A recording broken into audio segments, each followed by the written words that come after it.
حضور اقدس صلی اللہ علیہ وسلم کا ایک یہودی مہمان۔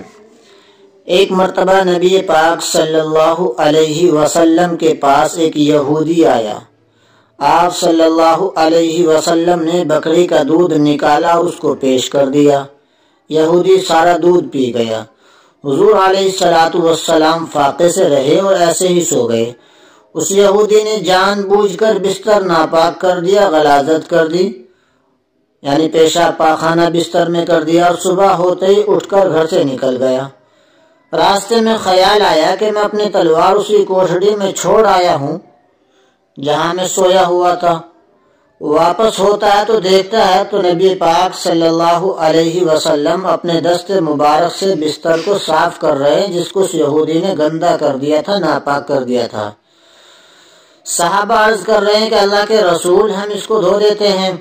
اللہ کے رسول صلی اللہ علیہ وسلم نے فرمایا نہیں، یہ میرا مہمان تھا، اس لیے اس کی خدمت اور تواضع کرنا میری ذمہ داری ہے۔ جب اس یہودی نے دیکھا تو آپ صلی اللہ علیہ وسلم کے اخلاق سے اس قدر متاثر ہوا کہ اسی وقت مسلمان ہو گیا۔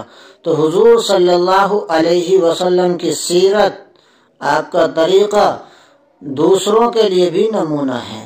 تو اس لیے میرے بھائیوں، آج کا یہی پیغام ہم سب کے لیے اس کلپ کے ذریعے سے ہے کہ ہم اپنے اخلاق اور اپنے کردار سے اپنے دین کو اور نبی پاک صلی اللہ علیہ وسلم کی سیرت کے ذریعے سے ہم اس بات کو عام کریں، سمجھائیں، خود بھی اخلاق والے بنیں اور دوسروں کے سامنے بھی اپنے اخلاق کو پیش کریں۔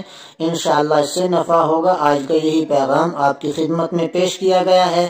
یہ پیغام آپ کو کیسا لگا؟ اچھا لگے تو فائدے کے لیے اپنے دوسرے بھائیوں تک بھی شیئر کریں، اور آپ بہتر سمجھیں تو چینل کو سبسکرائب کرنا نہ بھولیں۔ اللہ ہم سب کا حامی و ناصر ہو۔ السلام علیکم ورحمۃ اللہ۔